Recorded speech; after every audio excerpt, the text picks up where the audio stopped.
Bem-vindos ao HereditarCast, um podcast dedicado à família e a todos aqueles que se interessam pela educação das nossas crianças. Estamos aqui em mais um episódio com o Dr. Silvio Kawasaki, meu pai, e vamos falar hoje um pouquinho sobre o desenvolvimento infantil naquela idade de 2 a 5 anos. Então, pai, vamos começar hoje então. Eu queria que você falasse um pouquinho e chamasse a atenção o que tem de importante nessa fase. Tá ok. Então, estamos felizes de estarmos aqui novamente e vamos aproveitar ao máximo essa nossa conversa. Pois não. O que você pode destacar nessa fase de alerta aos pais, que seja importante nessa fase de 2 a 5 anos? Aquela idade que a criança está começando a caminhar, andar, está começando a ter um pouco mais de autonomia. O que você pode chamar a atenção de mais importante nesse período de 2 a 5 anos? O que nós precisamos sempre assim dizer aos pais, aos educadores, que eles têm que resgatar na criança aquela consciência de que eles têm que ser cidadãos desse mundo, com padrões mais éticos, onde eles possam caminhar melhorando o ambiente onde eles vivem e sendo também capazes de ser crianças sustentáveis, melhorando o mundo onde eles vivem ao redor e, como sempre, melhorando o mundo, melhora toda a nossa sociedade também. Beleza, então, assim, dando sequência aqui, para ficar um pouco mais didático essa abordagem, vamos considerar então 4 parâmetros principais assim, no desenvolvimento infantil, que seria o parâmetro físico, o cognitivo, o afetivo e o moral social, né? Eu acho que assim fica mais fácil a gente conversar e se eu conseguir explicar um pouquinho sobre cada uma dessas facetas aí no crescimento da criança a partir desses 2 anos. Então, Perfeito. Começando pela parte física, o que temos nessa fase agora de importante para destacar? Como dizia o americano psicólogo Gesell, dizia que a criança ela nasce praticamente, ou melhor, totalmente dependente e vai adquirindo a sua independência ao longo do tempo. Nessa faixa de 2 a 5 anos, a criança já está aprendendo a fazer várias coisas sozinha, como, por exemplo, ela quer, já apresentando uma autoestima aumentada, já querendo apresentar uma independência no desenvolvimento, ela já quer comer sozinha, ela já quer tomar o banho sozinha, mas é lógico que tudo isso com a supervisão dos mais velhos, dos pais, dos cuidadores, dos educadores, que seria realmente um meio de poder mostrar que ela já tem capacidade de fazer algumas coisas por si só. Tá, corre, brinca, pula, entendeu? Tudo isso. Com 2 anos está começando, né? E em relação mesmo à parte de saúde, né? Tipo assim, com 2 anos, qual é a rotina de levar o pediatra em relação à vacina, sono, alimentação? Sendo mais objetivo e prático em relação a essa parte do físico da criança ainda. Certo.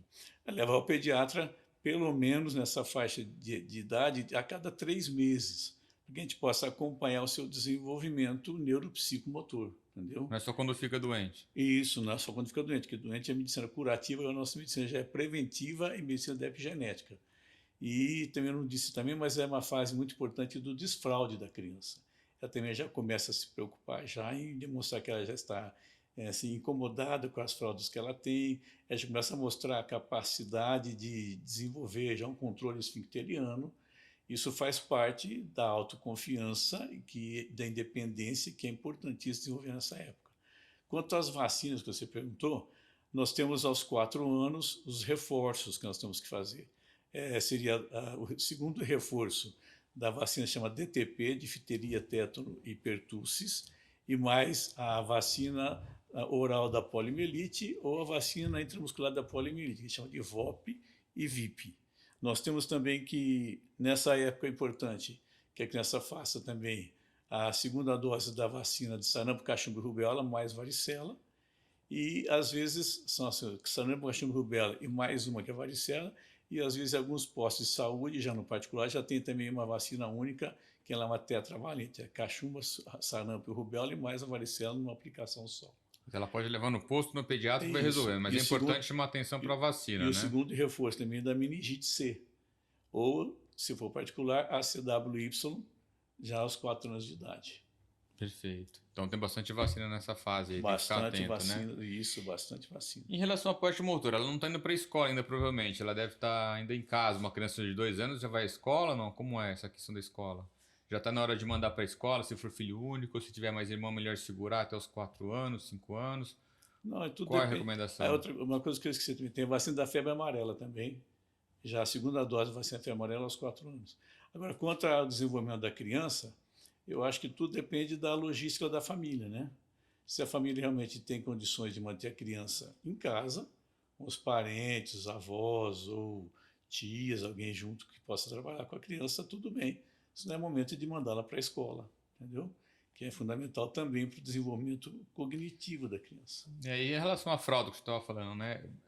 A criança, às vezes, com 2 anos, ainda está usando fralda, né? É melhor desfraldar antes de ir para a escola? Ou tem Desfraudante? alguma Não, regra nisso ou não? não, Não não, tem. não, Na não, não. escola estão aptas Não, a receber a criança com é, fralda e ajudar nesse processo. tudo depende. Tem criança que vai para a escola com 6 meses, né? Entendi. E tem as crianças que vão para a escola, a maioria então com os 2 anos de idade. Aos 2 anos de idade, a criança então ela já começa a se interessar pelo desfraude. E na escola, a escola já tem também um grupo também que já trabalha, já conhece já a evolução da criança e que quando a criança começa a ficar incomodada, querer tirar as fraldas e tal, aí a professora já, ou a supervisora que está com a criança, a educadora, já sabe que é hora de começar então a ajudar nesse desfraude. Tem alguma dica para quem está em casa aí para fazer esse processo de desfraude? Tem alguma regra, alguma Que dica? se a criança realmente já começa a demonstrar que quer tirar as fraldas, pelo menos durante o dia a gente começar primeiro com o desfraude diurno. Então você tira as fraldas da criança em casa e também na escola, que a escola já vai ver o momento oportuno. Geralmente aos 2 anos e meio que se começa a desfraldar a criança, normalmente. Aí se tira a fralda da criança durante o dia e se vai conversando com a criança, chamando ela a cada 2 horas, mais ou menos, para que vá urinar. Para que vá urinar. Então a primeira fase que vai aprender é urinar dentro, ou no vaso, ou no piniquinho, tal, no vaso com redutor, tal, que seria até melhor. Aí já começa a aprender a manipular o esfíncter, então, da micção. Essa é a primeira fase.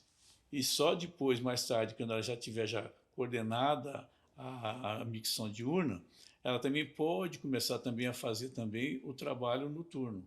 Só que aí o trabalho noturno é um pouco mais trabalhoso. As mães têm que se levantar, a cada 2 horas levar o filho para fazer xixi, ver se naquele período das 10 da noite até meia-noite a criança já não faz mais xixi, já fica com as fraldas secas, então começa a acordar, ao invés de acordar das 10 à meia-noite, acorda das 10 à 1, vai prolongando da 1 até as 4, das 4 até as 7, e aí você fica das 10 até a 1 sem urinar, vai das 10 às 2, então vai aumentando o espaço até que ela passa também a parte noturna. E aí passa a parte de a criança também querer controlar o esfíncter também na parte de evacuação. Seria uma segunda fase, uma fase posterior.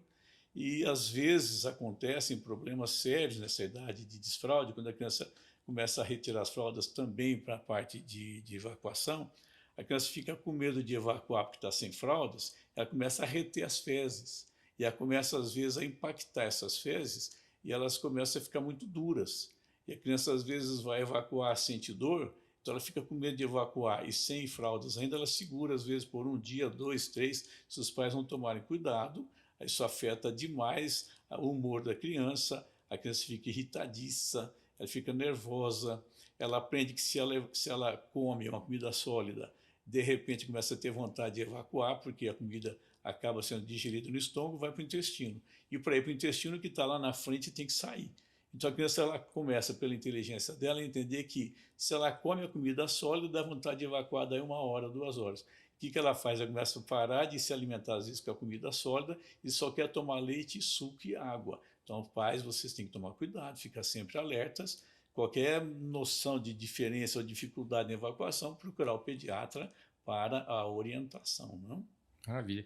Ainda finalizando essa parte física e motora, a criança começa também a mudar os brinquedos nessa idade. Que tipo de brinquedo é recomendável para estimular essa parte cognitiva e motora da criança? Sim, então, porque a criança nessa faixa de idade, ela desenvolve vários sentidos, que ela tem os 5 sentidos. A visão, olfação, paladar, audição e, no caso, o paladar. Então, a criança, na idade que ela está de 2 a 3 anos, ela quer botar tudo na boca. Então, se você colocar vários objetos, vários brinquedos não traumatizantes, brinquedos que sejam leves, tal, ela pode levar à boca um brinquedo de pano e sentir aquela textura do pano, o gosto do pano, da madeira, do metal. Isso tudo faz parte da agustação da criança, da visão que ela está vendo e da agustação. Então ela vê que um pano tem um gosto, a madeira tem outro gosto, então ela desenvolve. No horário das refeições, a criança desenvolve a visão de ver o alimento, por isso que todo alimento apresentado à criança tem que ser assim, bem maravilhoso, bem, tem que ser bem colorido, tá? Porque a criança também come pela visão. Então, bem colorido para a criança ter uma visão disso, bem feito para que tenha um olfato gostoso. A criança, às vezes, já começa a sentir, quando a mãe faz a comida em casa todo dia, ela já sente o olfato, ela já sabe que naquele momento a mãe já está preparando a sua comida e a criança de 2, 3 anos já fala que quer papá, que ela já se interessa com a comida só pelo olfato. E depois o paladar. Então, na refeição, ela desenvolve visão, olfação e paladar. Então, já é uma coisa importantíssima. Nos jogos, a criança desenvolve visão e desenvolve também a capacidade rapidíssima de raciocínio. Então, é importante que tenha jogos educativos, onde, se tiver irmãos mais velhos, eles participem, se os pais também participem desses jogos educativos que são fundamentais para desenvolver toda essa área que a criança, de cognitiva que a criança tem que desenvolver. Ainda mais na cidade é questão também de prevenção de acidente, né? Que a criança já tem um pouco mais de força, tá maiorzinho. Eu lembro que na cidade meus filhos batiam muito a cabeça em mesa, por causa da altura ser certinha da quina da mesa, que estão uns 90 centímetros, mais ou menos, Sim, né? sim, sim. Isso é importante, porque a criança, às vezes, ela se esquece que ela vem crescendo. E geralmente a mesa tem 80, 85 centímetros. E a criança, ela gosta de ficar em ambiente assim fechadinho, então ela gosta de ficar embaixo de mesa, embaixo de cadeiras. E às vezes ela esquece que ela cresceu, ela se levanta e bate a Baixa a cabeça na cabeça. mesa, chora. Várias vezes ela faz no dia e esquece que ela cresceu, entendeu? Mas isso é tentativa e até que ela aprende que ela tem E, que e aqueles brinquedos de bloquinho, essas coisas de empilhar para criança é legal na também, cidade, né? isso é Evitar só com importante. peças pequenas, né? Quando tiver Não, irmão mais velho também, por cuidado, causa de acidente de ingestão, né? De, cuidado com peças pequenas para não ingerir, né?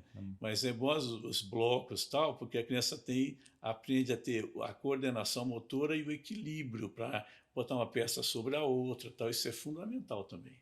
com 1 ano a criança começa a andar, com 2 ela começa a falar, né, pai? Então, o que a gente pode dizer nessa fase da parte cognitiva, então, em relação à fala, à linguagem? Como estimular, como ajudar a criança a desenvolver nesse sentido? Ah, sim, então isso é importantíssimo. Fala a linguagem, a gente desenvolve dialogando com o filho. Então, o diálogo faz parte do desenvolvimento importantíssimo da linguagem da criança. É, tem uma coisa que eu tenho dúvida nessa questão. Tem gente que tem costume de falar com criança como se fosse miniatura, né? Nenenzinho, Hum, coisinha, bebezinho. Como É, funciona isso? esse inho que tem que se É, evitar, né? Então a criança tem que ser tratada como uma pessoa, é lógico, não um adulto, mas uma pessoa em si. Então se você começa a ficar tudo esse inhozinho, você acaba criando um probleminha de fazer a criança ficar imaturinha quando ela já tem que começar a ter uma melhora na sua autoestima, se sentir como gente, como pessoa, entendeu? Que já está no ambiente e ela precisa ser tratada como uma pessoa que já está no ambiente e que precisa aprender. Então tem que dialogar com a criança, deixar, como eu disse várias vezes, livros expostos para a criança poder manipular, ver desenho, ver gravura, saber que naquela gravura tem uma onça, então ela tenta imitar o som uau, da onça. Se tem o urso, uau, que é do urso. Então a criança ela começa a imitar os sons com a visão. Então ela tem visão e tem também a parte de som, isso é fundamental. E contar história, né, mamãe, né, papai? Vocês têm que ter tempo durante o dia para contar histórias e de preferência em voz alta, para que a criança assimile também, além da história em si, a palavra correta, bem falada, para que ela aprenda também corretamente a se comunicar. eu vejo muitas essas crianças hoje assistindo vídeos assim esses vídeos de YouTube, né, para criança, que são aqueles vídeos infantis e tal. Como abordar isso? Como introduzir isso? Colocar isso no meio no dia a dia da criança, né? Como parte também da formação dela, essa questão dos vídeos aí. Tá, os vídeos são coisas importantes que se pode usar, embora você tenha que saber selecionar quais deles ela pode assistir, que ela pode permanecer vendo. E não, se você já deve ter notado, que a criança também no desenvolvimento dela no dia a dia, ela também desenvolve a parte de imitação. Ela tem uma certa fase da idade dela, em torno dos 3 anos por aí, que ela quer imitar a mãe, quer imitar o pai. Então é comum a criança, a menina, querer usar o salto alto da mamãe, o vestido da mamãe, se borra tudo com o batom da mamãe, sem a mamãe ver, de repente aquela sujeira tudo no banheiro. Isso tudo faz parte da criança. Não é, ela não quer ser adulta, ela quer imitar o que o pai e a mãe faz, entendeu? E o menino é a mesma coisa, ele usa o sapato do pai, o boné do pai, quer pegar a chave do carro do pai, faz barulho como se estivesse ligando o carro. Isso tudo faz parte da imitação da criança. Quer também trabalhar também outras partes também de motricidade, eles querem ser úteis. Então, a criança, se tem um irmãozinho mais novo, ela quer ajudar a mãe a cuidar do irmãozinho, da irmãzinha mais nova, quer ajudar a mãe também a fazer a higiene da casa, quer trabalhar lavando as louças depois da comida. Isso tudo faz parte do aprendizado e a criança imita o adulto e é fundamental. Integrar, né? É. E, nessa idade também que começa a ter os registros de memória de longo prazo, né? É nessa idade que Sim, começa, com 2 anos para mais? dos 2 aos 3, a memória que era chamada de memória fotográfica, né, que é a idética, ela começa a sair de função e passar para a memória de subconsciência. A memória fotográfica, se vocês notaram, vocês pais aí, que o filho de vocês nessa idade de 1 ano e meio até 2 anos e meio, a criança chega e fala assim, mãe, põe aquela música para mim, e sempre a mesma música. Mãe, conta aquela historinha para mim, e sempre a mesma história. A mãe fala, já estou cansado de contar 10 vezes a mesma história do Dudu Mostra Três Porquinhos para você, mas ela quer que você conte. Por quê? Porque ela quer decorar aquilo que ali está. Então, quando ela sabe que a mãe vai contar a história, ela sabe dos desenhos que tem, do som que a mãe vai fazer quando vai falar em voz alta. Antes da mãe virar a página, ela já fala, sabendo que do outro lado já vai ter o lobo mau querendo pegar o porquinho. Então, ela já memoriza o que vem na frente pelo desenho, por fotografias. Então, isso é memória fotográfica. Então, ela tem que ser sempre repetitiva, repetitiva, Isso é repetitiva, verdade para ela mesmo. poder guardar. E quando você fala com a criança, vamos contar de 1 a 10? Vamos. A mãe fala 1, ela não vai falar 1, ela fala 2. Por quê? Porque ela aprende que depois do 1 vem o 2. Então, ela está aprendendo a memorizar. A mãe fala 3, ela fala 4. Porque ela sabe que depois do 3 vem o 4. Então, isso é um estudo de memorização. A criança faz isso toda Ela hora. precisa Ah, dessa repetição, então é é normal e é saudável importantíssimo, é isso. importantíssimo e paciência, né? Você tem que ter muita paciência nessa idade. Agora, depois que passa de memória fotográfica para memória de subconsciência, a criança já guarda na memória, isso é fundamental, atos passados, fatos passados. A gente começa a reter na memória aquilo que já aconteceu. Então, por exemplo, quando você fala, filho, nós vamos lá no shopping. Então, lá no shopping que tem aquele negócio, tem o balanço que eu vou brincar, então ela já sabe que lá no shopping tem aquilo. Então, nós vamos lá no médico, que o médico examina a gente e tal, eu vou falar para ele que eu vou ficar bonzinho, vou ficar boazinha, mas só que ele não vai colocar aquele palitinho para ver minha garganta. Se ele puser, eu vou ficar nervoso. Então, a criança lá em casa já sabe que vai ao médico e que o médico vai usar uma espátula e que ela não quer que faça. Então, a criança já está memorizando na subconsciência, coisa que até 2 anos e meio ela não Não tinha. guardaria. Entendeu? Em relação à parte afetiva, é nessa idade também que começam as birras, né? De Sim. 2 anos para mais, hein? Aos 2 anos, nós temos aquela terrível que a mãe fala, que chama adolescência do bebê. Quando muitas mulheres, quando são solteiras, falam assim, nossa, olha que coisa, estou vendo aquela mulher lá no shopping, puxando a filha pelo cabelo, arrastando a criança, porque a criança fazendo birra. Isso nunca, nossa, acho horrível isso daí. De repente ela casa, tem os filhos, e daí 50 fazendo a mesma coisa com a criança, puxando a criança, arrastando também, porque nessa idade dos 2 anos nós temos a adolescência do bebê. Só que você, mãe, você, pai, você jamais deve fazer isso, arrastar seu filho, bater no filho e gritar com a criança, porque se você fizer tudo isso, você está estimulando para que a criança faça birra. Por quê? Porque ela sabe que ela é uma artista, ela está fazendo uma cena, e essa cena, para ser repetida, tem que ter plateia. Então, se a plateia... Então, tá, mesmo que ela apanhe, que fique de castigo, mas se a plateia se irritou com a cena que ela fez, então a cena foi bem feita, porque ela atingiu o objetivo que ela queria, porque ela queria um brinquedo, a mãe não comprou, tirou da mão dela esse brinquedo, ela vai lá, se joga no chão, perde o fôlego, tudo, e se a mãe e o pai se afetam com essa cena toda, que é uma chantagem emocional, ela viu que ela conseguiu o objetivo, ela repete. Independente de ganhar o brinquedo ou não? Independente de ganhar, nunca deve ganhar o brinquedo. Né? Nunca relacionar birra com brinquedo. Fez birra, meritocracia. Não merece, então vai ficar sem. Entendeu? Acabou. Agora, se fez a birra, mas você conversa com a criança, explica a criança que aquela hora não é hora oportuna, com toda a calma, uma vez, 2 vezes. Se na 3ª vez ela não aceitou, você pega sua filha, seu filho, se estiver numa festa, no shopping, onde for, pega a criança, põe no carro, leva a criança embora para casa, deixa na casa da avó, da tia, o que seja, e você, mãe, você, pai, volte para onde você estava. Você vai estar no shopping, você volta ao shopping, só que a criança ficou com a casa da avó, gritando, berrando que quer, mas você não leva. Está no aniversário, a mãe fala, filha, não faz isso, filho, não faz isso uma vez, filho, não faz isso segunda vez, na terceira você não fala nada, pega a criança, põe no carro, leva embora. Leva para a casa da avó, da tia, e você volta para a festa. E na festa você fica lá o tempo que você quiser e não leve nada de gratificação para a criança, nem uma balinha você não leva. Ela vai perguntar, trouxe uma coisa? Não, você tinha que estar lá. Como você não estava lá, você não ganhou.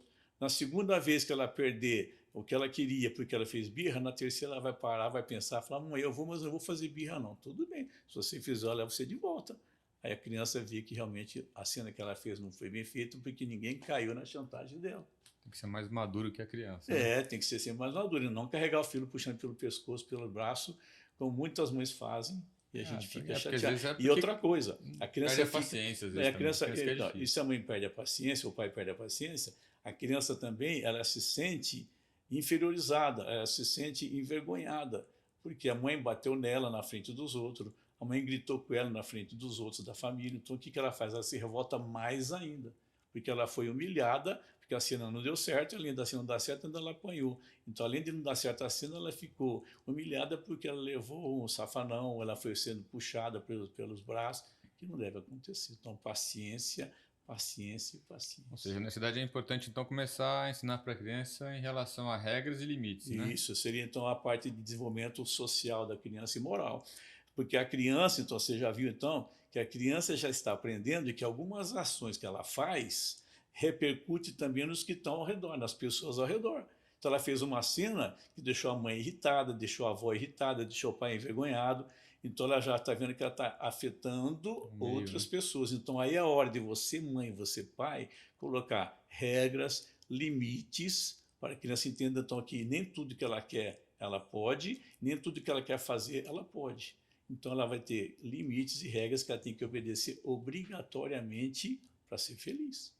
E nós queremos criar cidadãos que aprendam a respeitar a casa-mãe da gente, que se chama planeta Terra, e esses indivíduos que aprendam a respeitar a casa-mãe, que é o planeta Terra, através de tudo que nós conversamos do desenvolvimento global, ela vai ser um cidadão sustentável, que é que toda a família quer. Uma criança que mais tarde vai se aprender a se virar sozinha no mundo, sem precisar do auxílio do pai e da mãe. Ah, concordo, pai, você tem toda a razão e acho que a gente conseguiu fazer um apanhado geral aqui em relação a essa idade de 2 a 5 anos, cumprindo nossa proposta para esse podcast de hoje. E agradeço a todos pela permanência, nossa audiência e esperamos vocês no próximo. Sim, eu também a mesma coisa. Espero que tenha sido útil essas nossas orientações e nos aguarde no próximo.